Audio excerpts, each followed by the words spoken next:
Welcome back, fellow YouTubers, to another adventure of DIY shenanigans with the Furhead. So as you can see, I've gotten some new toys. I've gotten some small parts bins that I was originally going to put on the wall, maybe next to the Made in the USA thing, so that we could have storage units here. But the only problem that I did not read carefully was the bins are small. And that's a good thing and a bad thing. The good thing is, if I want to, I could screw them into the pegboard. You know, have like 4 bins on the side for miscellaneous parts and adventures. But the bad thing is, I can't screw them onto the wall. So it opens its opportunities of doors and whatnot. So on this adventure, on this episode of Shenanigans with Bizzarefurhead here, we are going to try and cut not a small piece of pegboard, but a long piece, one that covers the whole side. And we might try to put on some bins and some bungee things in the pegboard. And hopefully I can find a jigsaw, because I really don't want to cut all this out with that little dinky thing. So, wish me luck.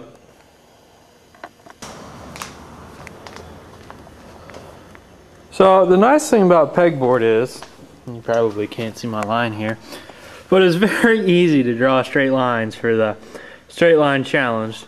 And as you can see, my dimensions there are 32 by 19 inches. So,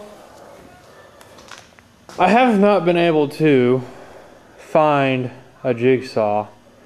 So, since it's really only one line, I'm just gonna speed things up and cut it out with the little dinky handsaw. UXW Bill suggested using the welder, but I don't think high hot temperatures will work with flammable materials too well. But you know, you can tell me what you guys think for yourselves. So I have my piece of pegboard cut out, and that really didn't take that long, or as long as I thought. But the only problem here that I have is, if you look at the pegboard against the toolbox here,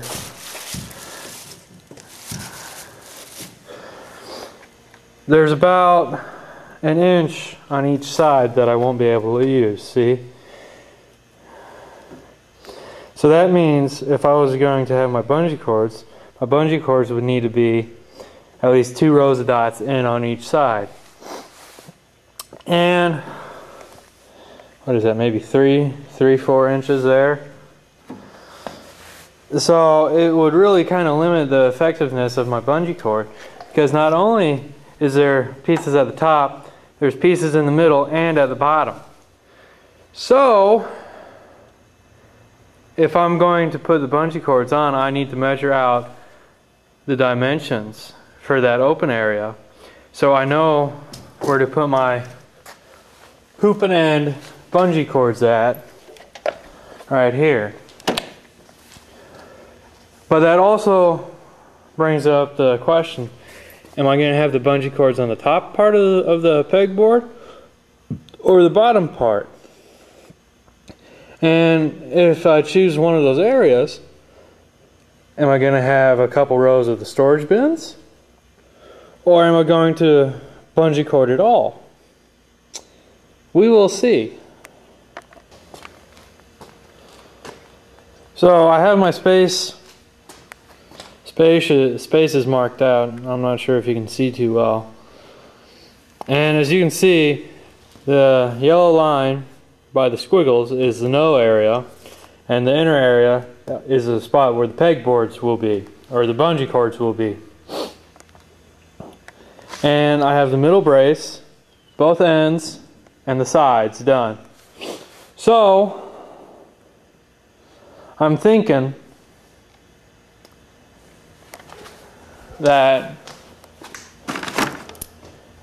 these are the rails for the tool bins. The rails are basically same size. You know, put some bolts in through the holes that match up, and it's good to go. That's two racks of things. I'll show you how these works. They're kind of flimsily connected at the sides, which is kind of cool, you know, but more of a nuisance. But the little ears just go like that. Wow, that sucked. Oh, come here.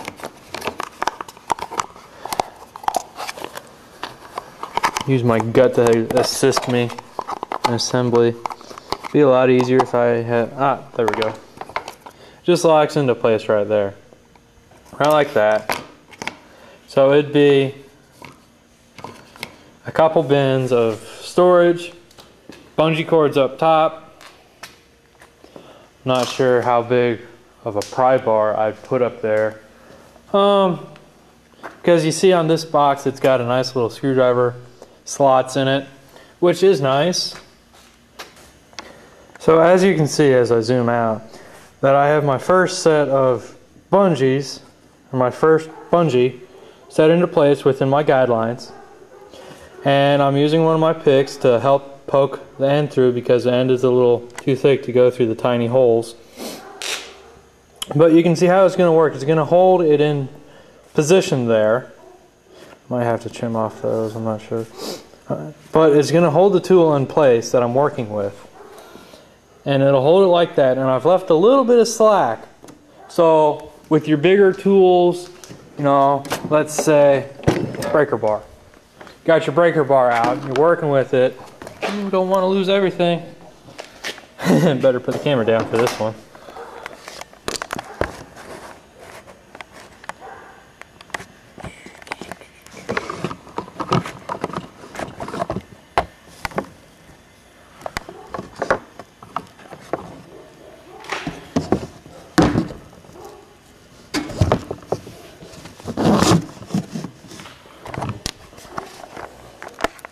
But you got your breaker bar, you got a spot for your breaker bar now.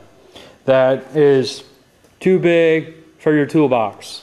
So you can put it out here. You may need another couple things for it to thread through. But it'll work just like that. And yeah, should work good. So as you can see, what I've done, I've tied a knot not that close to the end of the pegboard because I want there to be some flexibility in the play of these bungee tensioners. And if I need to, I can move out the slack. But as you can see, the picks come in very handy for tying knots in this bungee cord because it's kind of stiff and it's pretty finicky. So yeah, it's worth the money. So as you can see, my hoop system is coming along nicely, but slowly because it takes time to thread your bungee cord through the holes. What I've found out that works best so far is if you twist the end off, or twist the end into the hole. That seems to speed the process up a little bit. The real pain in the rear, and probably the most annoying part that you will come to see across this project, is tying the little bitty knot at the end of the bungee cord to keep it from pulling out. Now, the knot might pull out because it's just a simple slip knot. It might pull out, but I don't know because I'm not seeing that much pressure being on these. I have a couple more cords to go before I finish my first row. So I've managed to basically fill up a complete row, and it seems that I'm able to get 3 bungee cords in, but I have room of 3 holes. And I'm not sure if I want to do a bungee cord with an extra long loop to fit some like incredibly awkward tool, like maybe your box end wrench in there, or a combo wrench, or some awkward tool, like maybe a there we go, pry bar, really big pry bar. So yeah, I might make a big thing there. I mean, it's not like I'm gonna have a shortage of bungee cords. Now, I have no idea if you're using this movie or video as a guide to make your own one of these, but keep in mind, this bungee cord that I just put here is from my really big tool, my awkward tool. So keep in mind, leave plenty of room for this to come out for your bigger tool. Like maybe I forgot what I went with, but keep in mind it's going to need plenty of room to expand. So like these, don't cinch it right up tight against your pegboard. What I did, I stuck 2 fingers in there, and until it was tight on my 2 fingers, I think that's plenty good right now. I think what I'm going to end up doing, instead of skipping every other row, like I thought I was going to do, well, every 1 row, I think I'm going to end up skipping 2 rows. There we go for our big awkward tool. For those of you that are familiar, it is the band hammer. Dun-na-na-na-na-na. Oh yeah, I went there. What you gonna do about it? Tying the little knots at the end of the bungee cords. Focus. Tying there we go. But you can see those are really small knots, and tying those with the picks right there is like being a dentist. So there's this idea pressed against the end of the box, and it looks like it's going to work pretty well. So I think I might try and finish the row and go from there, and then call it a night, because I have other things to do than play with this all night long. I wish I could though, but I don't. Alrighty. I'm thinking that I might weld a small plate like in the back and then on the side here somehow. I'm thinking, and I can fit maybe 2 more bins at the end of that.